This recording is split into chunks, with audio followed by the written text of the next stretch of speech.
All right. Well, very good. Well, the last part of this discussion for today is to determine how the current varies with voltage in a diode. I mean, so far, we figured out exactly what voltage is needed to turn the current on, and we have a physical picture for what happens when we reach that state, which is that the width of the depletion region goes to zero, so that the diode is conducting all the way across. Okay? But what we don't have yet is an expression that tells me the current as a function of the voltage across the diode. So that's one more thing. That's the last piece of the puzzle for us. And that's called the Shockley diode equation. Here, I'm going to switch over to the notebook. Okay? So our goal here is to figure out how the current depends on voltage in this circuit here. All right, to start, we're going to take a closer look at our PN junction. I'm going to make another drawing. I think I'll pause while I draw it, just to make sure I don't, you don't have to watch me kind of struggling here with the pen. Okay, so here's our drawing of the band energies in the vicinity of the PN junction. And we've done this trick that I showed you before, where we've added the electrostatic potential energy for electrons to the band energies, so that you can see the band energies getting displaced. On the N side here, we imagine we have a high density of electrons on the N side, like shown, like so, and then we have a high density of holes on the P side. Now, something that we've ignored up till now is the following. Along with all the electrons on the N side, there are also going to be a few holes. A small number, but they have to be there. They represent holes left by electrons that were thermally excited to the conduction band. So in addition to getting electrons by doping, well, they can still be thermally excited at finite temperature. And so we have a small density of holes. So these holes are thermally excited. In addition, there on the P side, in addition to all the holes, there are a few electrons that were thermally excited. This small population of carriers on each side, they're called minority carriers because there's only a few of them.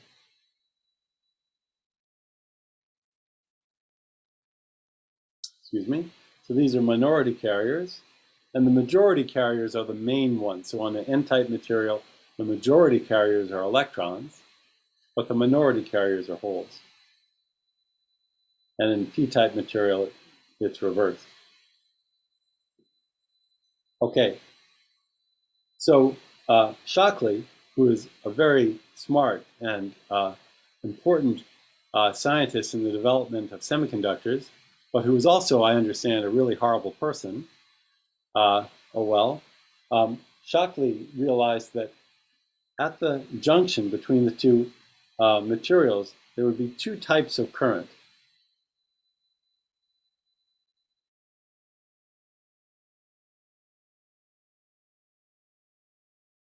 Essentially, current of majority carriers and current of minority carriers. Okay, the majority carriers would form what's called a diffusion current.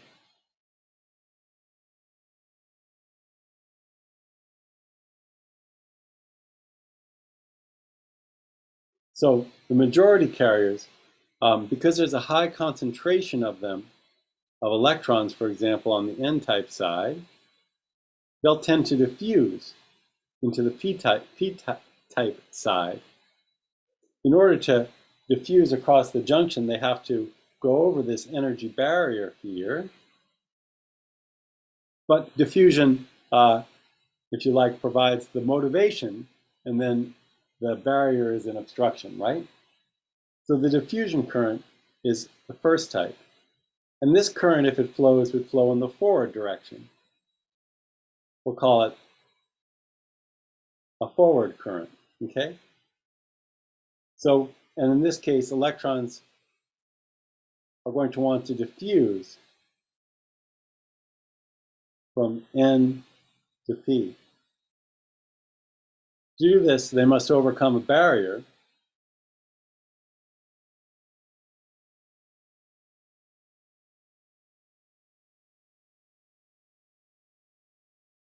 So they must overcome an energy barrier. And the magnitude of the energy barrier is just E, their charge, times the built-in voltage minus the external voltage. As we saw back when we were talking about the depletion model, okay? And here's where a little bit more thermodynamics comes in.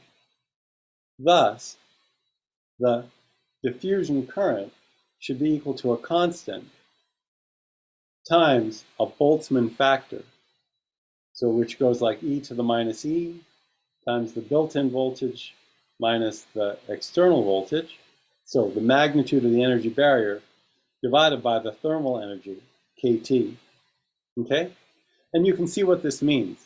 When the temperature is high, the electrons will tend to have energies that are comparable to the energy barrier, or even larger.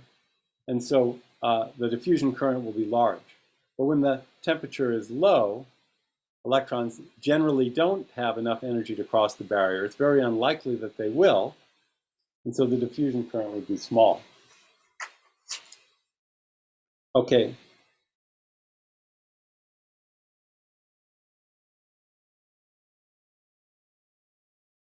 So that's one type of current.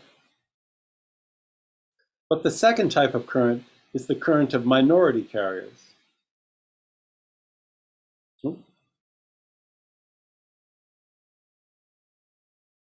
Imagine an electron on the p side, but it's in the vicinity of the junction, or a hole on the n side. And in this case,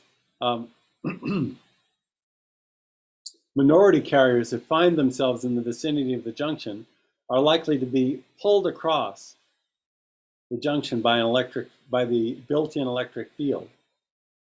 But notice in this case, the direction that the electrons move is opposite to what we mentioned before. This is called the drift current.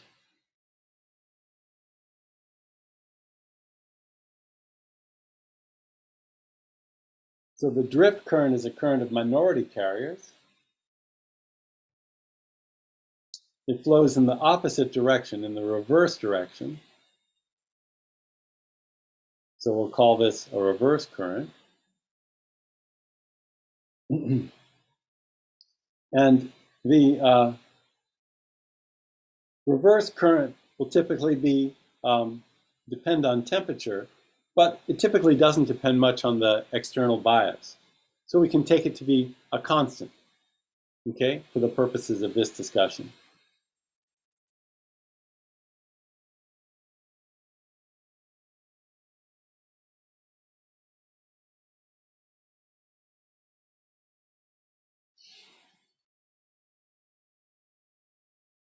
Okay.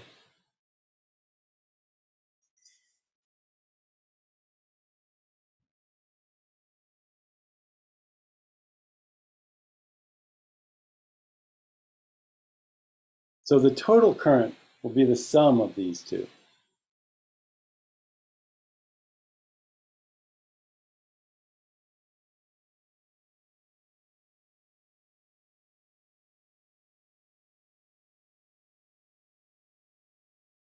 Okay?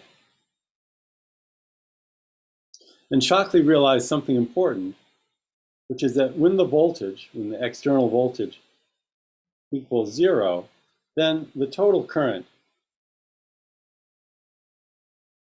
has to be 0. The reason is clear. If we're not doing any work, then we can't have energy being produced by the system. And if there were a current in the absence of any voltage, well, then we would be kind of getting something for nothing, okay? So that means that, of course, the forward current for 0 voltage must equal I0. And going back to our expression above, that means that C times e to the power minus e times the built-in voltage over kT. That's what this term evaluates in the case when the external voltage is 0. This must be equal to I0. Okay?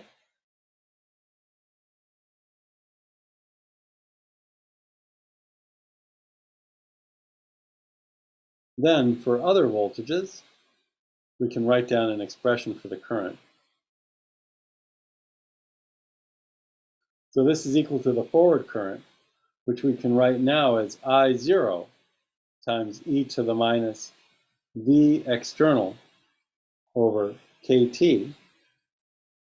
Okay, that's the term that remains here after we, after we make this substitution.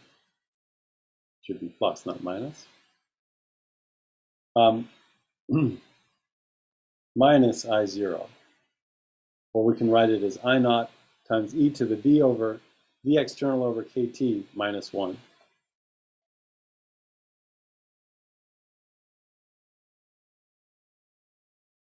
Oh, my goodness.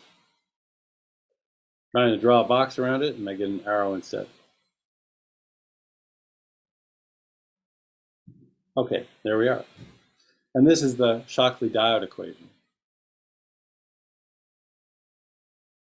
Here, just to illustrate this, we can make a sketch of how the current should depend on voltage in a diode. 1 second. Okay, here, let's try and make a plot. Now, at V equals 0, the current is 0. When V is a large negative number, then the first term here gets very small. And so the current becomes minus I0.